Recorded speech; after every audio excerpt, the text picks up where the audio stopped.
आज हम बात करने वाले हैं फंडामेंटल राइट्स के बारे में। तो चलिए इससे इंपॉर्टेंट क्वेश्चन भी देखेंगे ना, कौन कौन से क्वेश्चन अक्सर एग्जाम्स के अंदर पूछे जाते हैं। तो चलिए चलते हैं। तो फर्स्ट क्या आता है, देखो, भारतीय संविधान के किस भाग के अंतर्गत नागरिकों को मौलिक अधिकार प्रदान किए गए। तो आपको ध्यान रखना कि भाग 3 में हमारे फंडामेंटल राइट्स के बारे में बताया गया है, जिसके अंदर अनुच्छेद 12 से लेके 35 तक अक्सर ये क्वेश्चन पूछा जाता है ना, कौन से भाग से रिलेटेड है।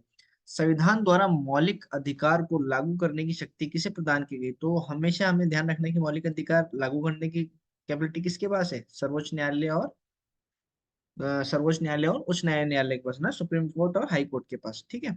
भारतीय संविधान का अनुच्छेद 13 संवैधानिक प्रावधानों तथा संसद राज्य विधान मंडलों द्वारा बनाए गए नियमों कानूनों पर प्राथमिकता प्रदान करता है ना। भारतीय संविधान के अनुच्छेद, ये बहुत इंपॉर्टेंट क्वेश्चन, भारतीय संविधान के अनुच्छेद 13 का मुख्य उद्देश्य किसके संबंध में, संविधान की सर्वोच्च सुनिश्चितता करना, किसका, मौलिक अधिकारों का, है ना। कि मौलिक अधिकारों को हमें क्या रखना है, फर्स्ट रखना है। भारतीय संविधान में समानता के अधिकार का विस्तार किया। तो समानता के जो अधिकार के अनुच्छेद वो कौन से हैं, 14 से 18 के अंदर समानता के अधिकार का विस्तार किया गया।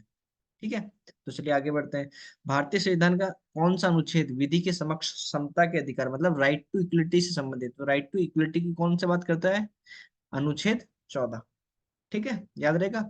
अक्सर एग्जाम में क्वेश्चन बन जाता है ना, राइट टू इक्वलिटी कौन से अनुच्छेद में बताया गया है, तो उसके बारे में तो आप क्या बात लिखेंगे, अनुच्छेद 14 के अंदर। ठीक है। जन्म, लिंग, मूल वंश, जाति, धर्म आदि के आधार पर विभेद का प्रतिषेधन किसमें बताया गया है, अनुच्छेद 15 का एक मूल अधिकार है, जिसे समानता के अधिकार का वर्गीकृत किया गया है ना। तो जब भी आपको कहे जन्म, लिंग, मूल वंश, जाति के आधार पर किस कौन से अनुच्छेद में बताया गया है, तो आपको ध्यान रखना है कौन सा अनुच्छेद है, अनुच्छेद 15। ठीक है। भारतीय स्वतंत्रता की प्रस्तावना में प्रयुक्त समाजवाद शब्द को किस अनुच्छेदों के द्वारा समग्रता में रखकर सर्वोच्च न्यायालय द्वारा कार्य करने के लिए समान वेतन का मौलिक अधिकार प्रदान करता है। तो अनुच्छेद 14 तथा अनुच्छेद 16 में ध्यान रखना, जब समान वेतन की बात आए ना, समान कार्य के लिए समान वेतन की, तो कौन सा अनुच्छेद में बताया गया है, अनुच्छेद 14 और 16। ठीक है। भारतीय संविधान के अनुच्छेदों में से कौन सा एक लोक नियोजक के विषय में भारत के सभी नागरिकों को अवसर की समानता की गारंटी देता है ना, कि सबके लिए ऑप्शंस होंगे, तो सबके लिए क्या है, खुले अवसर है ना, ऐसा नहीं किसी को प्रायोरिटी दे रहा है, किसी को, सबके लिए क्या है, समानता है। ठीक है, जो चाहे वो कर सकता है। तो अनुच्छेद 16(1) और 16(2) में इसके अंदर बारे में बताया गया है। ठीक है, चलिए आगे बढ़ते हैं। संवैधानिक उपबंध क्या है ना, तो केवल भारतीय नागरिकों को प्राप्त मूल अधिकार, और भारतीय, और सेकंड क्या है, भारतीय विदेशी नागरिकों को प्राप्त मूल अधिकार, दो पार्ट्स में डिवाइड किया गया है। तो इसके अंदर से कुछ इंपॉर्टेंट क्वेश्चंस बनते हैं, तो अभी अपन एक बार देख लेते हैं ना। तो धर्म, मूलवंश, जाति, लिंग या जन्म के आधार पर भेद का प्रतिषेध किसमें है, अनुच्छेद 15 के अंदर बताया गया, भी अपन ने थोड़ी देर पहले पढ़ा था, हाँ। लोक नियोजन के विषय में अवसर की समानता अनुच्छेद 16 के अंदर बताया था ना, समानता रहेगी, क्यों नहीं, किसी को प्रायोरिटी देंगे किसी को नहीं देंगे, सबके लिए समान है। वाक है ना, बोलने का अधिकार है ना, वाक है अभिव्यक्ति, शांति, सशस्त्र रहित सम्मेलन करने की, संघ सरकारी समिति बनाने की, भारत के राज्य क्षेत्र में अबाध संचरण तथा बसने व्यापार करने की स्वतंत्रता को अनुच्छेद 19 के बारे में बताया गया। बहुत इंपॉर्टेंट है ना, याद रखना, ये अक्सर इसमें से क्वेश्चन बनते हैं, है ना। बोलने की जो फ्रीडम है वो कौन सा अनुच्छेद में बताया गया है, तो क्या, अनुच्छेद 19 में। अल्पसंख्यक वर्गों के हितों की रक्षा किसका संरक्षण किसमें बताया गया है, अनुच्छेद 29 में। ये भी क्वेश्चन बनता है हमेशा। शिक्षण संस्थानों की स्थापना और प्रशासन करने का अल्पसंख्यक वर्गों का अधिकार किसने बताया गया है, अनुच्छेद 30 में इनका वर्णन किया गया है। वहीं बात करें भारतीय विदेशी नागरिकों को प्राप्त मूल अधिकार, तो विधि की समक्ष समता और विधियों का समान संरक्षण अनुच्छेद 14 में बताया गया है। ठीक है। अपराधों के लिए दोष सिद्धि के संबंध में संरक्षण किस कौन से में, अनुच्छेद 20 में पूछा जाता है अक्सर क्वेश्चन में। राइट टू लाइफ, जीवन का अधिकार किसमें है, अनुच्छेद 21 में। शिक्षा का अधिकार किसमें, अनुच्छेद 21(a) में, है ना। तो एग्जाम में कंफ्यूजन के लिए ना, हम कंफ्यूज रहते हैं कि 21(a) क्या होगा या 21 होगा, तो उस टाइम हमें ध्यान रखना है कि राइट टू लाइफ की बात करें तो राइट अनुच्छेद 21 है, पर शिक्षा, राइट टू एजुकेशन की बात करें तो 21(a) के अंदर बताया गया है। इन दोनों क्वेश्चनों के अंदर हमेशा कंफ्यूजन करता है ना, हमेशा एग्जाम के अंदर ये दो क्वेश्चन तो पक्के बनते हैं। कुछ दशाओं में गिरफ्तारी निरोध से संरक्षण के लिए कौन से में, अनुच्छेद 22 के अंदर उसके बारे में हमें बताया गया है। शोषण के विरुद्ध अधिकार को उसमें 23 और 24 में बताया गया है, ये भी हमेशा पूछा जाता है। धर्म व संस्कृति की स्वतंत्रता का अधिकार किसमें, 25, 26, 27, 28, आपको ध्यान रखना है ना, रिलीजन से रिलेटेड इसमें बताया गया 25, 26, 27, 28 के अंदर। ठीक है, चलिए आगे बढ़ते हैं। ये कुछ इंपॉर्टेंट क्वेश्चन है ना। संविधान के किस अनुच्छेद में अंतर्गत अस्पृश्यता या अनटचेबिलिटी का उन्मूलन किया गया है ना। तो हमें ध्यान रखना है, अनुच्छेद 17 में बहुत इंपॉर्टेंट क्वेश्चन है, पूछा जाता है ना। संविधान में अस्पृश्यता परिभाषित नहीं है। अस्पृश्यता निवारण अधिनियम 1955 के अंतर्गत अस्पृश्यता को बढ़ावा देना एक दंडनीय अपराध है। अनुच्छेद 18 का संबंध किससे है? तो उपाधियों के अंत अंत से है ना, उपाधियों के अंत से। भारतीय संविधान के किस अनुच्छेद में वाक एवं अभिव्यक्ति की स्वतंत्रता ना, freedom of speech and experience से तो अभी अपन ने बात की थी, किसमें बताया था? आर्टिकल 19 के, अनुच्छेद 19 के अंदर, ठीक है। तो आपको ये ध्यान रखना है, बहुत इंपॉर्टेंट है, हमेशा पूछा जाता है, ठीक है। और आपको ध्यान होना चाहिए, कोई आपको बोलने का अधिकार न दे तो आप उसे बता सकते हो ये अनुच्छेद 19 में मेरा अधिकार है, मैं जो चाहूँ बोल सकता हूँ, ठीक है। पर वो किसी की भावनाओं का ना ठेस ना पहुंचाऊं, ऐसा मैं कुछ गलत ना बोलूं। भारत के संविधान में प्रेस की स्वतंत्रता, फ्रीडम ऑफ प्रेस का प्रत्यक्ष प्रावधान नहीं है, परंतु ये स्वतंत्रता किस अनुच्छेद के अंतर्गत? तो ये ध्यान रखना ना, मीडिया को फ्रीडम किससे मिली? ये 19A से, अनुच्छेद 19A से, ठीक है। तो चलिए आगे बढ़ते हैं। वाक और अभिव्यक्ति की स्वतंत्रता अनुच्छेद 19(1)(a) में है ना। तो देखिए अनुच्छेद 19 के अंतर्गत 6 स्वतंत्रता है ना। आर्टिकल 19 में क्या है? 6 फ्रीडम्स मिली हुई है हमें। तो कौन कौन सी मिली है वो हमें ध्यान रखना है। इसमें से रिलेटेड है ना, इसमें से एक दो क्वेश्चंस बनते ही बनते हैं, तो हमें थोड़ा सा एक बार देख लेते हैं ना। तो 19A में क्या है? वाक और अभिव्यक्ति की स्वतंत्रता है ना, बोलने का है, ठीक है। 91B की बात करें तो शांतिपूर्ण हथियार रहित सम्मेलन का अधिकार है हमें, है ना, कि हम सम्मिलित हो सकते हैं। वहीं सी की बात करें तो संगम या संघ या सहकारी समिति बनाने का अधिकार दिया है हमें 19C के तहत। भारत के राज्य क्षेत्र में अबाध संचरण का अनुच्छेद अधिकार किसमें है? अनुच्छेद 19D में। वहीं ई की बात करें तो भारत के किसी भाग में निवास करने का, बसने का अधिकार किसमें है? आर्टिकल 19, हम जहाँ चाहे वहां जाके रह सकते हैं ना आर्टिकल 19 में बताया गया। कोई वृत्ति, आजीविका, व्यवसाय या व्यापार करने का अधिकार 90G में है, ठीक है।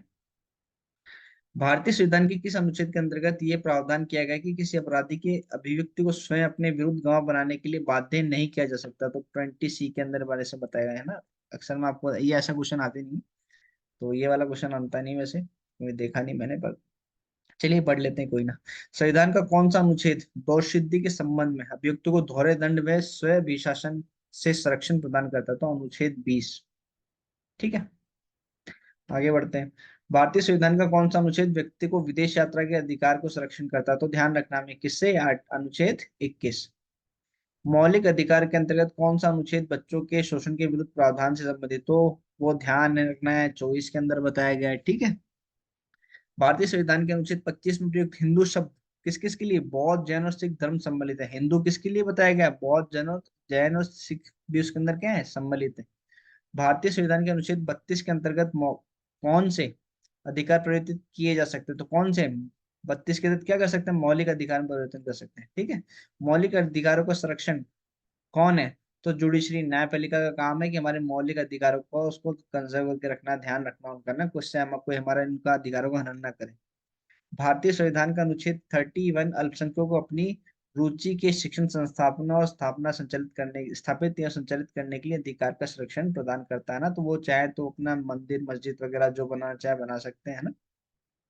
डॉक्टर भीमराव अंबेडकर ने मौलिक अधिकारों में से किस से संविधान का हृदय और आत्मा कहा था? वेरी इंपॉर्टेंट क्वेश्चन है ना, ये पूछा जाता है, ध्यान रखना।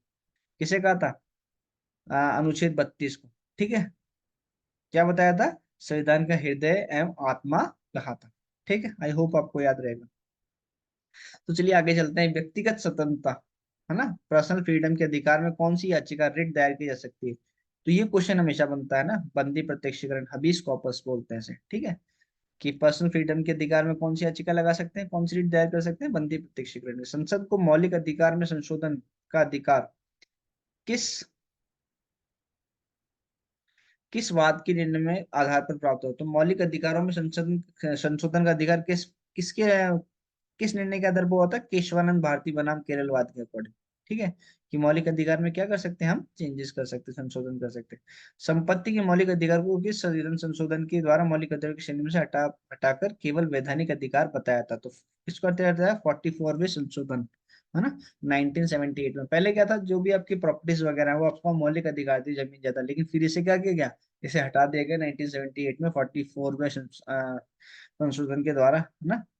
मौलिक अधिकार से हटा के सिर्फ और सिर्फ वैधानिक अधिकार में कर दिया गया, है ना। तो ये क्वेश्चन अक्सर बनता है, आपको ध्यान रखना, याद हो, हमेशा पता होना चाहिए, ठीक है, नॉर्मल सा क्वेश्चन। वर्तमान समय में भारतीय संविधान के अंतर्गत संपत्ति का अधिकार, राइट टू प्रॉपर्टी, किस प्रकार का अधिकार? तो वैधानिक अधिकार, अभी भी अपन ने पढ़ा, बहुत बार क्वेश्चन बनता है। सूचना का अधिकार, राइट टू इंफॉर्मेशन, एक विविध अधिकार जो सूचना का अधिकार अधिनियम 2005 के माध्यम से प्रदान किया गया है। तो ध्यान पूछते हैं ना, राइट टू इंफॉर्मेशन एक्ट कब लागू किया गया, तो आपको ध्यान होना चाहिए कब, 2005 में। आर्थिक रूप से पिछड़े वर्ग, इकोनॉमिकल वीकर सेक्शन, ईडब्ल्यूएस को आरक्षण प्रदान करने की संविधान में कौन से अनुच्छेद जोड़े गए? तो 15(6) और 16(6). अभी आपको पता है ईडब्ल्यूएस को भी हमने क्या कर दिया, आरक्षण दे दिया। तो वो ईडब्ल्यूएस को किस सेक्शन में जोड़ा? फिर अनुच्छेद 15(6) में और 16(6) के अंदर। ठीक है, आई होप आपको समझ में आ रहा होगा। फिर बात करते हैं 6 से लेकर 14 वर्ष की आयु के बच्चों को प्रदत्त शिक्षा का अधिकार, है ना, किस प्रकार का अधिकार? तो आपको ध्यान रखना है कौन सा, ये मूल अधिकार है ना, ये एक तरीके से मौलिक अधिकार है, हमारा फंडामेंटल राइट है। 6 से 14 साल के बच्चों को शिक्षा मिलनी चाहिए। भारतीय संविधान द्वारा प्रदत्त संवैधानिक उपचार का अधिकार गैर नागरिक को भी उपलब्ध है ना, भले वो कोई इंडिया का नागरिक ना हो तो भी क्या है, उसे संवैधानिक उपचारों का अधिकार तो उसको भी मिलता है। ठीक है, कौन सा मूल अधिकार राष्ट्रीय आपातकाल, नेशनल इमरजेंसी में भी समाप्त या सीमित नहीं किया जा सकता? तो व्यक्तिगत स्वतंत्रता है, राइट टू लाइफ, है ना, इसको कभी भी होना नहीं। राइट टू लाइफ का अधिकार थोड़ा छीन सकती है गवर्नमेंट उसे, जब भी कभी नेशनल इमरजेंसी लग रखी हो, है ना, तो राइट टू लाइफ का अधिकार है उसे, और व्यक्तिगत फ्रीडम का अधिकार है ना, पर्सनल फ्रीडम, उसको पर्सनल फ्रीडम और राइट टू लाइफ उससे कभी नहीं छीन सकती। एंड नेक्स्ट पॉइंट है बंधुआ मजदूर उन्मूलन अधिनियम, बॉन्डेड लेबर एडिशनल एक्ट, संसद द्वारा किस वर्ष पारित किया गया था? तो 1976 में ही पूछा जाता है।